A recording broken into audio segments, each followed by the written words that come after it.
And that leads me to telling you about an interesting raise that I've been sitting on for a little bit called ClassEDU. ClassEDU has launched a video conferencing product designed specifically for schools.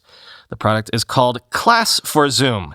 And ClassEDU has raised a $16 million seed round from a bunch of people, including an insider on Zoom's actual board of directors.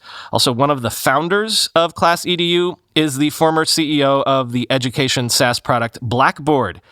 I find it fascinating because, number one, it's imagining using Zoom for education not as just a Band-Aid that we as society have thrown together just because it's good enough for now, but also it's something being built on top of Zoom itself instead of trying to build out its own conferencing platform, quoting TechCrunch.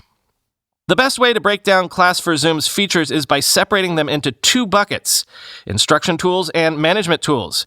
On the instruction side, Class for Zoom helps teachers launch live assignments, quizzes, and tests, which can be completed by students in real time. Students can also be polled to motivate engagement. Instructors can be granted access to unmute a class or mute a class during appropriate times. The marquee feature of the instruction tool is that teachers and students can talk privately without leaving the Zoom call if there's a question.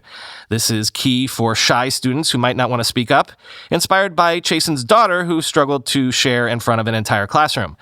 On the management side, tools range from attendance trackers to features that allow a teacher to see how much time a student is participating in activities. Chasen, who founded Blackboard when he was in college, also gave a nod to his prior company by allowing teachers to integrate CMS systems right into the Zoom classroom.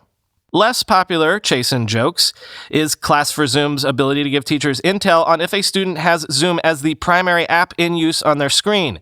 The attention tracking feature is not new, but it is oversight some people might not be okay with. Students can disable the ability to track focus, but administrators can make it mandatory. The platform also allows teachers to monitor a student's desktop during an exam to limit cheating, end quote. So that sounds really good.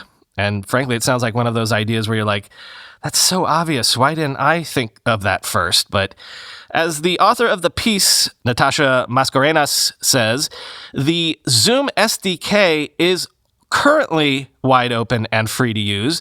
But what if it's not always that way?